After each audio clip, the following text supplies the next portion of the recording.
এই যে এই যে অনুষ্ঠানের সময়টা আসছে, এই সময় প্রত্যেকটা অনুষ্ঠান আমাকে যারাই যোগাযোগ করছে তারাই কিছুদিন পরে ক্যান্সেল করে দিচ্ছে, বলছে না দিদি আপনাকে আনা যাবে না।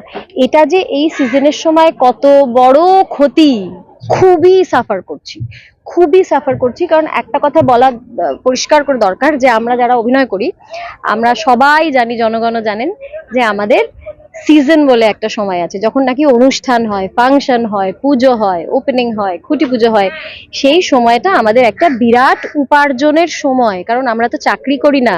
অনির্বাণ ভীষণ সুন্দর বলেছে, ও বলেছে যেরাম যা ইচ্ছে সেটা খাবে, যেরাম যা বন্ধু সেরাম করবে। ও বলেছে ষষ্ঠীর দিন লুচি খাবে, তো অষ্টমীর দিনও পাঁঠার মাংস খাবে। আমি বলছি আমি নবমীতে বিফও খাবো, সেটাকেও অ্যালাউ করা হোক। তার কারণ এটুকু আমার পাবলিক রাইটের মধ্যে পড়ে। ভীষণ একমত তোমাদের সঙ্গে আর কি। আমি নিরামিষাশী সে কথা আলাদা, কিন্তু পাঁঠা এবং বিফ দুটোই দারুণ রান্না করতে পারি। কাজে ওই অষ্টমীর দিন আর নবমীর দিন আমাকে ডেকো, আমি রান্নাটা করে দেবো।